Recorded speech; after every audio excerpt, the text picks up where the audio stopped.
Hello, welcome back to Televised the TV Movie Story. This week we are talking about Prototype from 1983. Good movie.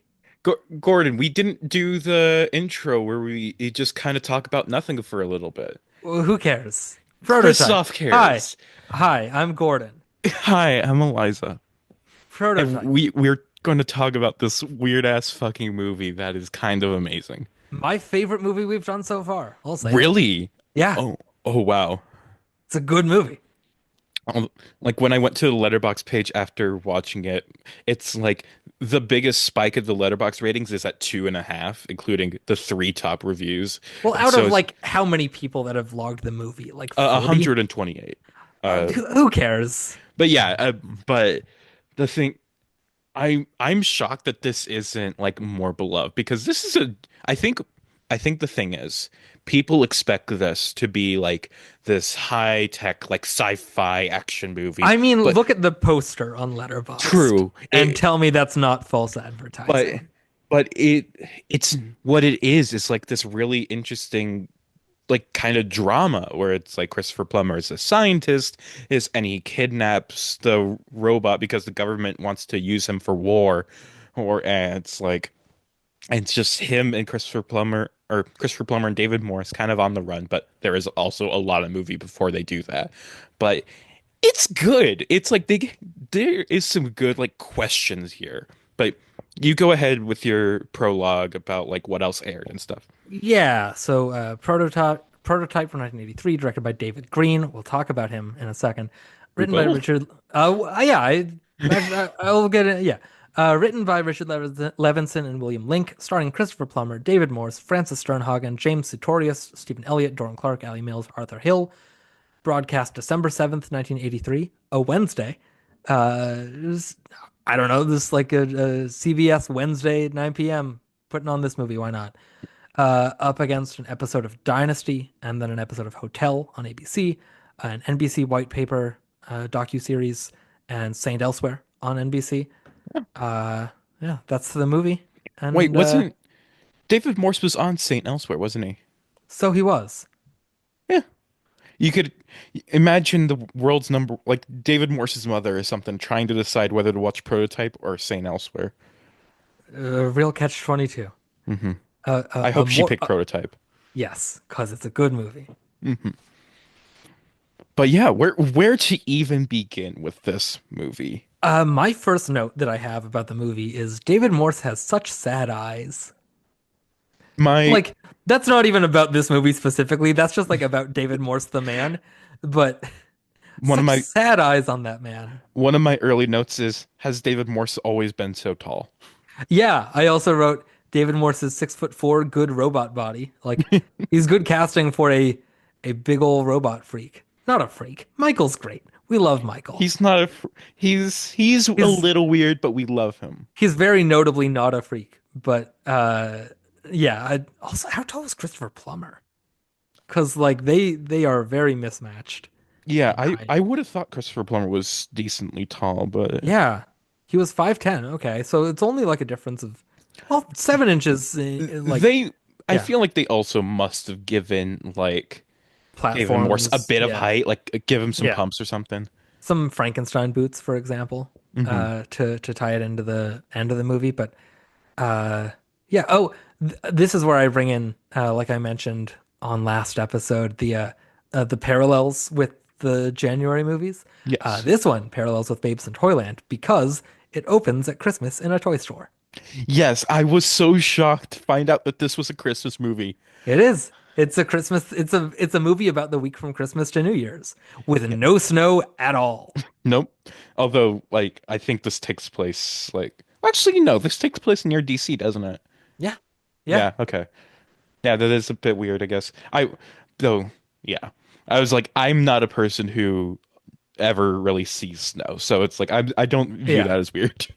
No, but like for where this movie is set around, like it's crazy that there's not anything. Mhm.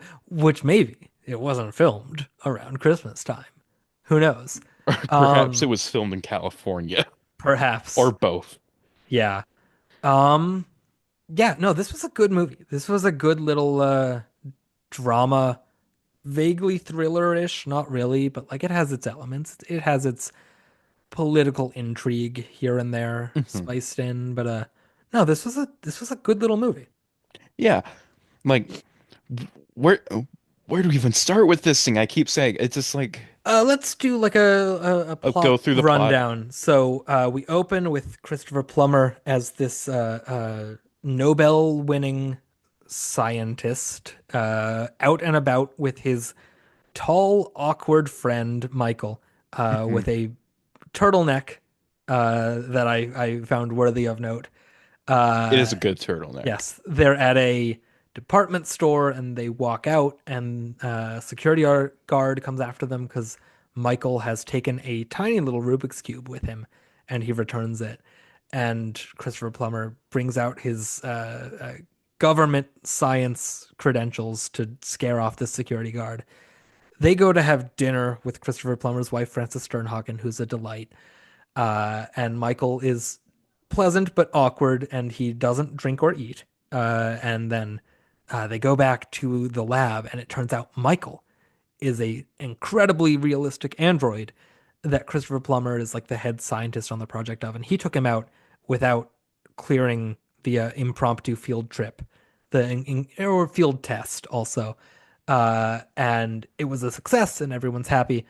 And this pushes the schedule forward by like 2 months. And so the Pentagon shows up and they're like, we're going to take Michael for some tests. And it turns out they want to use him to be like the perfect soldier.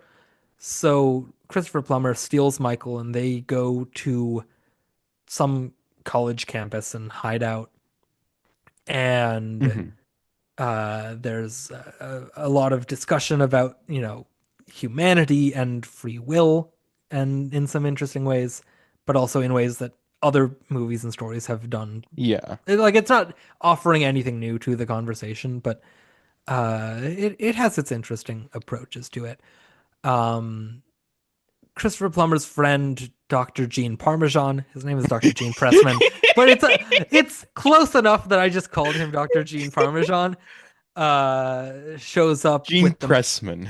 Yes, it's one letter off and some anagramming, but like he's Gene One Parmesan to letter me. off. Yeah, Anyway, anyway, you switch one of the S's with an A, you move it around, it's Parmesan. There you go. I'm not wrong. I'm not wrong here, Eliza. okay, I'm you literally keep not talking. wrong. I'm gonna figure Yes, this out. it's an anagram if you change the S to an A. That's Parmesan. I'm right. I'm literally right. Uh, Dr. Gene Parmesan shows up with $2,000, and Christopher Plummer realizes, hey, you couldn't have gotten that money from the bank because I called you too late last night. And turns out he exchanged the information of where It's Christopher two Plummer. letters off, dumbass. You need a How? second E in there. No, you don't. Yes, you do. There's one E in Parmesan. Parmesan. Have I been spelling Parmesan wrong my whole life? Yes. No, Parmesan is Parmesan. Oh, I thought it was Or are you okay. spelling I'm it wrong. like Parmesan, like the name Sean? I was, yeah. No, it's not that. Oops. Although I do like the idea of a cheese themed character named Parmesan. Now I'm an idiot. Okay. No, no, you're okay. Um, anyway, the government has arrived and they have him cornered. And Michael, after watching and reading Frankenstein and ruminating on free will, decides he's going to self-immolate, rather than be handed over to the government. And it's over, and it's very sad. I actually genuinely cried at the ending. Like Jesus Christ, I was not expecting that fucking There's ending. there's there's there's an exchange between the two of them that like genuinely floored me. And Christopher Plummer also, like the way he handles it. Like one of our greatest, honestly, one of my favorite performances of his. Like this could be a top 10 Christopher Plummer performance. He's really good in this. But I want to get to it later, but there's an exchange between the two of them that like was what did it for me, was what made me cry. And yeah, it's a good ending. I thought you were going to get into like what the conversation was. Oh, I mean, I can do it now. Like, Like you yeah. went. I was going to like go in different scenes, but you just kept going with the plot. I was like, okay, we're going Oh through yeah, all like of it. we'll circle back to like go beat by beat, but Okay. like that's just the basic plot rundown. But yeah, the ending, the part that did really emotionally get me is Michael is just sort of talking matter of factly about how there's paint thinner and like I can do this, I can set fire to myself. I won't feel it. I'm not programmed to feel pain. It'll be fine.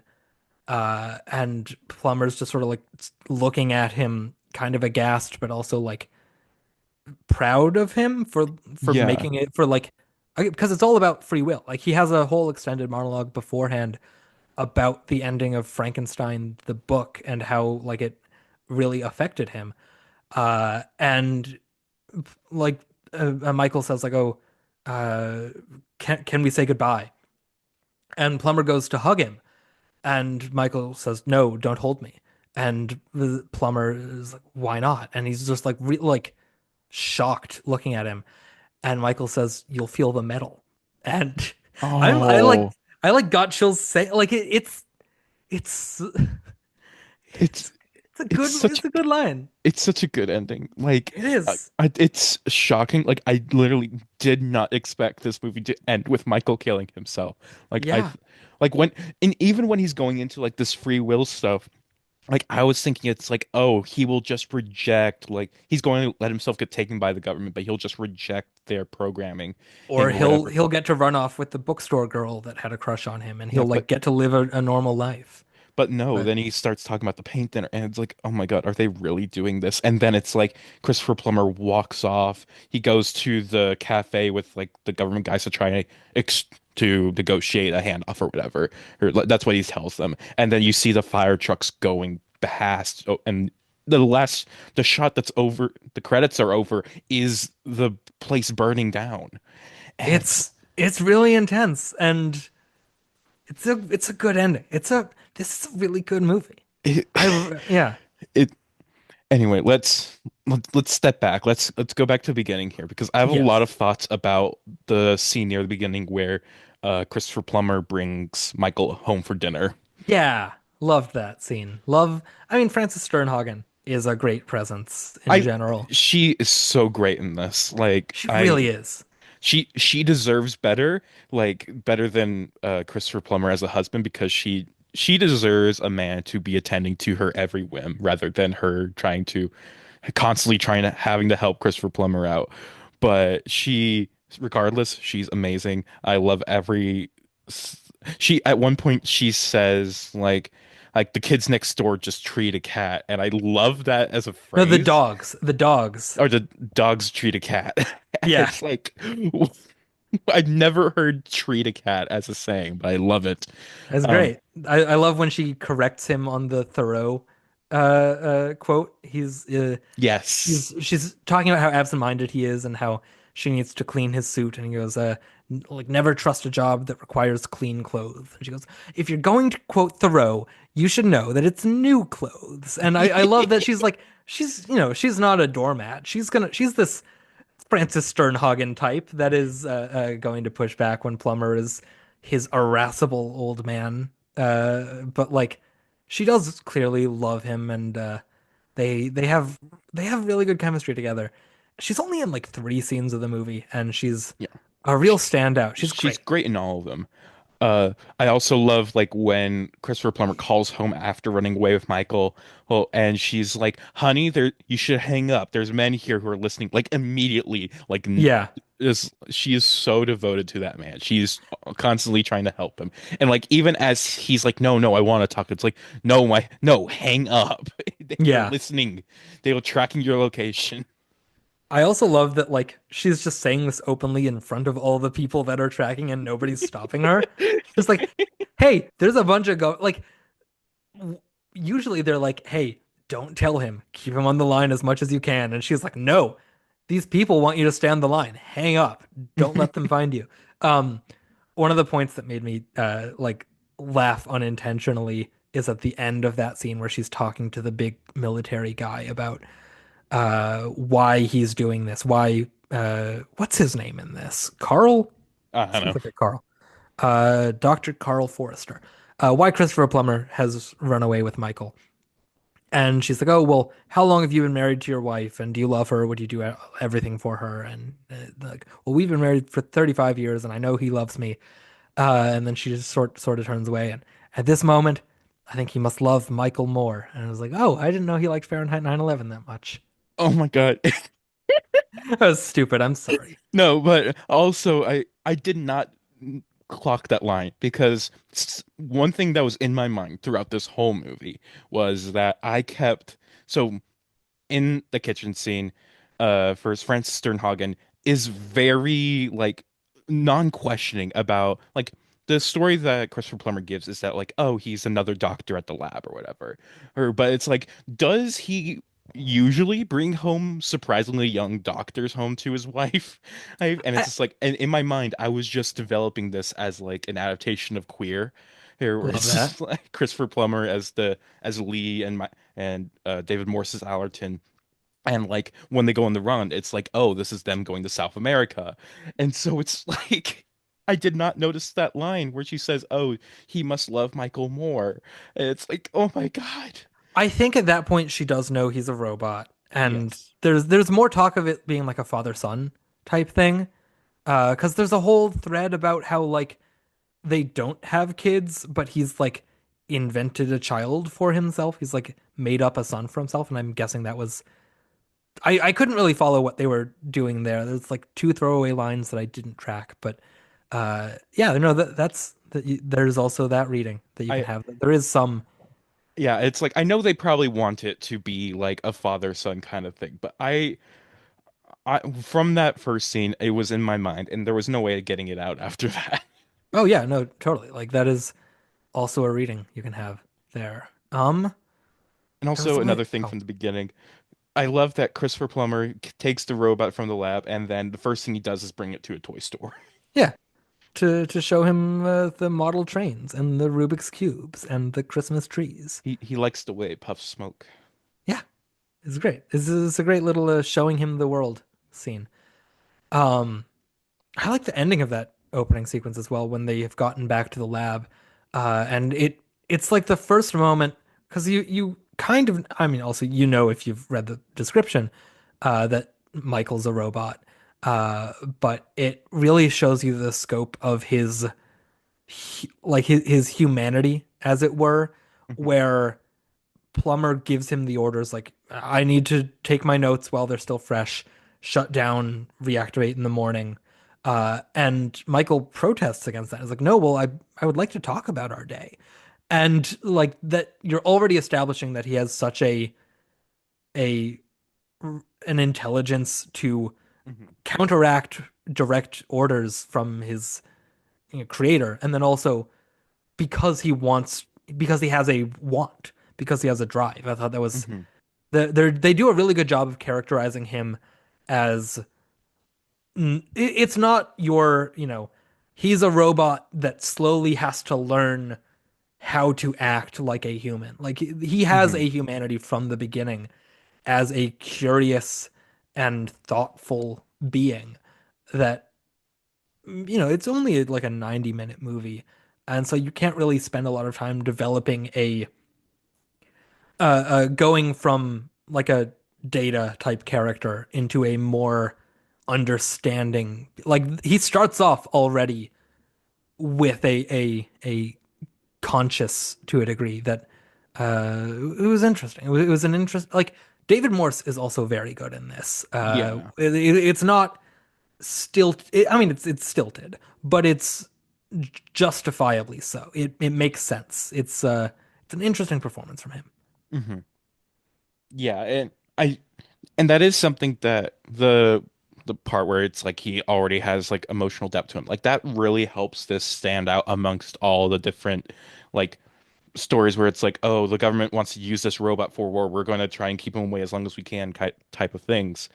It's like usually it is about learning that, but since he has it from the beginning, it also helps you just emotionally identify with Michael a lot more just instantaneously. Yeah, like even like they're like he's like, oh, Dr. Jean Parmesan is like, Well, you know, I bet there's a bunch of people out there in the world that would wish they could read all of War and Peace in a microsecond. And David is like, no, I would like someday to read a book page by page.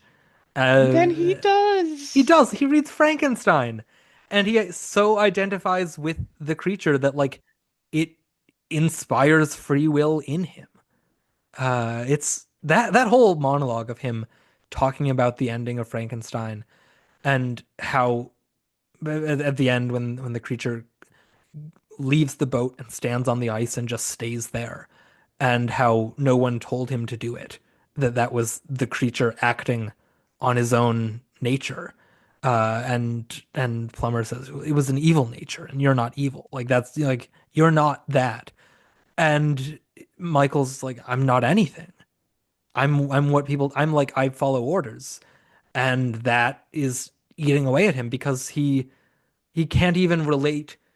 He aspires to be Frankenstein's monster and to have that degree of will. And it's a much more interesting like uh contemplation on will and nature and like relationship to creation than those 2-star reviews on Letterboxd are giving Mhm. it. I really liked this movie. I I like I'm so happy you love this movie. yeah. Like Uh I definitely liked it a lot, but it's like I wasn't as in love with it as you clearly are. But it's no, like yeah. Like it's there is still certainly a lot of great scenes. Like I also really love the New Year's scene yes. where Oh God, yeah. it's like they got New Year's on TV and it starts with like Christopher Plummer being like, "Oh, that's from New York 3 hours ago." But then Michael like insists on like celebrating it, and but it's like they don't have champagne and he can't eat or drink anything, but he grabs 2 glasses of milk. Oh, and like when the ball drops, it's like Happy New Year. Christopher Plummer drinks his half, and then they switch cups so he can drink the other half. Yeah. It's just, will you drink mine for me? Like God, It Michael's great. Michael's a great character. Michael's so Justice for good. Michael. I love when they go fishing and Plummer's talking about how like the government drops fish in this lake every year and we're fishing with artificial cheese or artificial beetles for the bait. And Michael just goes, "Well, one of the fishermen is artificial as well." And Plummer starts laughing. I was like, "Oh, was that a joke?" And I like that sort of I like that moment between them. It's a very sweet moment between them. And you have to buy by the end that this very, you know, by the books stern scientist has ended up feeling for a character that he spends most of the movie referring to as it, like very at a remove, very unwilling to acknowledge the clear humanity of Michael and just referring to him like as a project, as the robot or what have you. And I love all the little scenes they throw in there of them like getting to know each other and Plummer like starting to feel for him and starting to care for him. And just those little moments are very sweet. Hmm. Um, a few other things I wrote down. I liked the whole sequence when, so there's a point where Michael has been taken by the Pentagon for testing, and Michael tells him that like I'm not allowed to speak about the testing that was done on me, but I can talk about the circumstances, like the weather out there.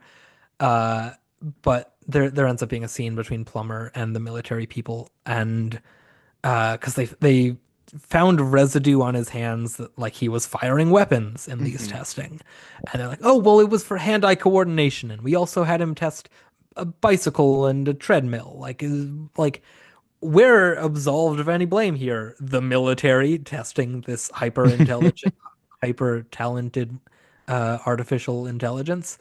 But there were a few things I liked in there. I liked Plummer saying, "Oh, like, well, it seems to me that you're creating the perfect assassin who can't miss a shot and can self-destruct." And the military is like, "Oh no, we're not doing that." It's like, oh, are you telling me that the government is not in the assassination business? No, we're not. You left out the word anymore. Like a great little like, I like you can't hide from me. I know you've killed people. The government. It's so good. Like I love it. And he just like and he just keeps on saying, "Why was he firing a gun?" And like Yes, until they you had reveal. Michael firing weapons. And That's then one of the other. Oh, there's another sorry. scene like shortly after that where it's like he's talking to the government guy. And at one point he mentions like the government guy is mentioning Oppenheimer, and it's like Yes, shame they yeah, took his security clearance. It's like I know I testified at his hearing for the defense. for the Like defense. like yeah, like I am vindicated. I supported Oppenheimer. Like fuck you. You don't how dare you speak his name against me here. No, that was great. Oh, one of the other things I wanted to mention, Christopher Plummer, I don't know what like voice he's doing, but he doesn't sound like Christopher Plummer at all. And he's not doing like a specific accent otherwise, but like like if I was closing my eyes watching the movie, I would not be able to tell you that it was Christopher Plummer in the Yeah, lead. I one of my very first notes is like, what voice is Christopher Plummer doing here?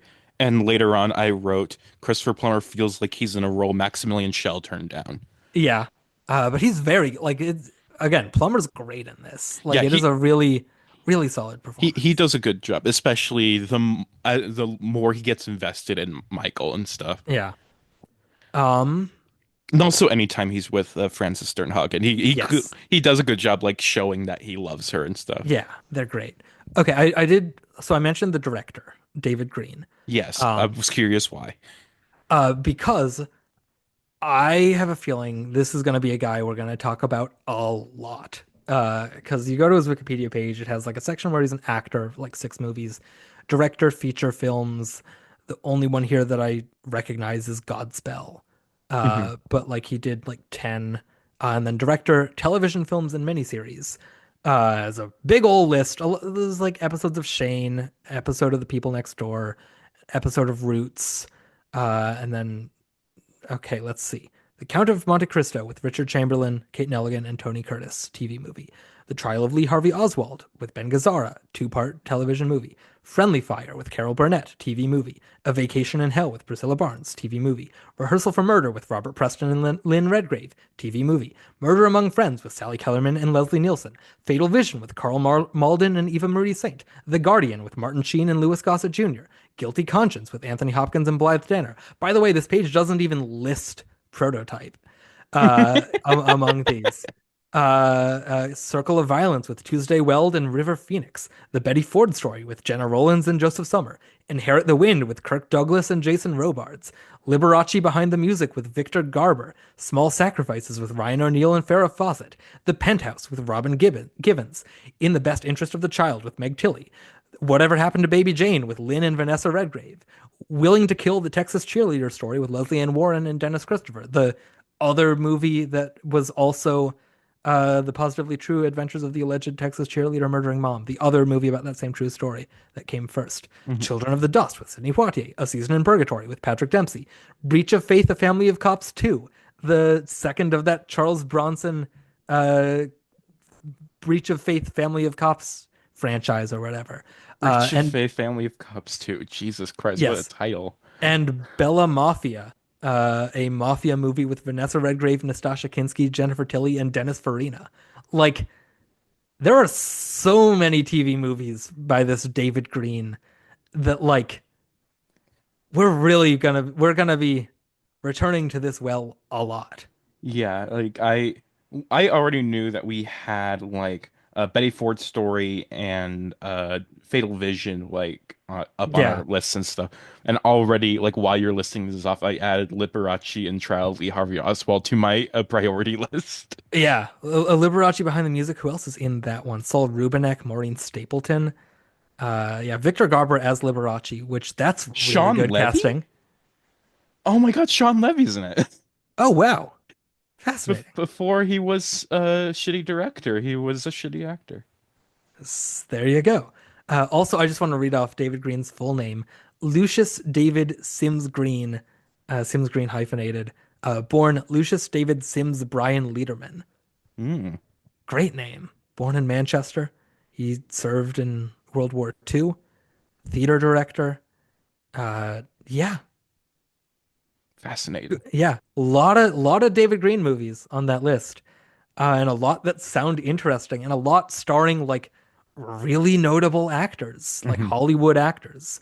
Anthony Hopkins, Kirk Douglas, Jenna Rollins, Eva Marie Saint, Carl Malden, all those people. I just like, yeah. I'd never heard of him, obviously, but there's a So, lot of TV movies from this guy that that'll mhm. be fun. That'll be fun to get into a lot of those. Yeah. So, since you mentioned like Liberace and Victor Garber, I should mention the game I had, Okay. which is just David Morse or Victor Garber. Oh I boy.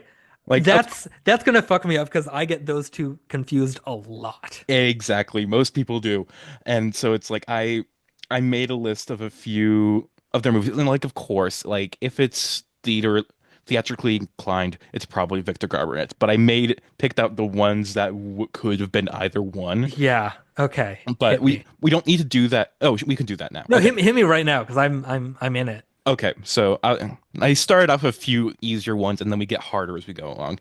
So first we have The Green Mile, That's David Morse. easy. Titanic, Victor Garber, but I always think it's David Morse. all right, that gives me a good I sense of where we are. Yes. Okay, next we have Inside Moves, the Diana Scarwood nomination. Oh man, that's one I'll do on my show at some point, but I haven't done it yet, so I'm gonna say Victor Garber. That's David Morse. 12 Ooh. Monkeys. Oh, that's Victor Garber. That's David Morse. Fuck off. Sicario. Well, is this Victor Garber? That is Victor Garber. D Okay. Dancer in the Dark. David Morse. That is correct, David Morse. Yeah. Kung Fu Panda 2. Oh, come on. Victor Garber. Correct. Light Sleeper, the Paul Schrader movie. Oh, I love that movie. I can't place either of them in it though. I'm gonna say Victor Garber. Correct. The Okay. Good Son, Oh, I have not seen this one. Also Victor Garber. David Morse. The Oh Hurt well. Locker, David Morse. correct. Dark Waters. Oh, I haven't seen this one. I'm surprised. Yeah, it passed me by at the time and I haven't gotten to it. Victor Garber? Correct. Okay. And Argo. Is it both of them? No, it's just Victor Okay. Garber. Okay. I wish there I was one with both of them, but I don't think there Yeah. is. Okay. That was tough, but welcome. Uh no, yeah. I'm glad you had fun with it. I Yes. was dreading it because I thought like it would just go by quickly and no, like it would be like a waste of time for all of us. But I'm glad you had fun with it. No, yeah, I do get them confused a lot, so like that's fair. That was a justified reason to do the game. Yeah, and it was inspired by just realizing this movie had no IMDb trivia or anything, so I Yeah, had very little not a to do. single thing. Crazy. Um, yeah, is there anything else here to say about Prototype? Um, Probably. I'm looking through my notes. I Uh, I like that Christopher Plummer's character tells him to stop watching Frankenstein because it trivializes science. Like, I like that he's anti-sci-fi. oh, I didn't even realize he was watching Frankenstein the TV. I just, Yeah, that's because like the what after that because like he makes him stop while the creature is cornered in the windmill and is like he's so hung up on whether they killed the creature that he goes and buys the book and reads it and it's like oh it's a lot different from the movie. But yeah, that was what he was watching. okay. Uh, looking through my notes. I just saw some. Oh, there was one line that Gene Parmesan says, uh, like when I think it's when they steal the robot, when they steal Michael for the first time, and it's like, this is how the KGB operates, and it's like, and how the CIA operates. Don't you forget? Yeah, I do love the scene where they're like, oh, that was one of the things that I yeah. So the morning after he's taken him out on the impromptu field test, there's like a lot of like shady talk between Dr. Gene Parmesan and one of the other doctors about like, oh, he's here. I'm gonna cut him off at the pass. And I was like, oh, are they all already conspiring to push him out? But no, they bring him in to a party in the cafeteria. Uh, early in the morning. He's just gotten to work. The two things that they mention as being as part of the food offerings at this early morning party are beer and caviar, which is wild. Uh, but then I also during that scene, Plummer is like, "Okay, we're gonna get right to work." Oh no, I was thinking of a different scene. Because it's also in the cafeteria later on. No, I was thinking of that scene. Sorry, the two scenes I want to mention, two other little details I want to mention. Um, at that scene, Plummer is like, "Well, we're all here, so let's get right into work. Let's turn this party into a work event." And Dr. Jean Parmesan cracks a beer, and Plummer looks at him and he's like, "Okay, I won't have my beer." But then later, there's a scene where they're all in the cafeteria after the Pentagon has taken Michael, and they are like, "You know what? We're gonna break the rules. We're gonna investigate what they did to Michael." And I like that scene where they're all coming together, like, "Yeah, let's do it. Fuck the system. Let's look at our robot with a magnifying glass and figure out what happened." Um, the Wikipedia page for the movie, the plot summary, it describes Dr. Jean Parmesan as a scientist with ultra liberal leanings, which I guess just means he wears a velvet suit jacket. Like, I don't know if I get ultra liberal from him. I just get kind of weird, kind of goofy. Yeah, he's anti-government, I think is the main Yes, thing. but which they tell us by way of velvet suit jacket and curly Exactly. hair and named Dr. Gene Pressman. I guess. I don't know. But Only liberals are named Gene. yeah, only yeah, exactly. Um no. Oh, I misread my notes there. I read New Year's milk toast and I was like, what is milk toast? Then I remembered it's because they toast with milk. But It's like milk steak, but yeah, with toast. and this is milk toast. That sounds disgusting. It is. Although Uh I guess like don't you Oh, I was wrong. I was gonna say don't you dip French toast in milk, but no, you dip it in eggs. yeah, no, you don't. You don't dip French toast in milk. Although what is butter but different milk? So True. milk toast is just toast that isn't ready yet. That's nothing. Um, That that was I need to keep a televised book of quotes, and yeah. I need to put down There you go. milk toast is just toast that isn't ready yet. There you go. You just gotta wait a bit.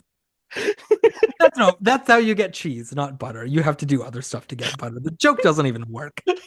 It does not at all, but it's so Oh funny to man. me. Is there anything else to say about Prototype? A very good movie that made me actually cry. I think we are kind like I've run through my notes outside of one where I just wrote he straight and with a lot of question marks when he is talking to the bookshop girl. Oh yeah, that's a nice little sequence.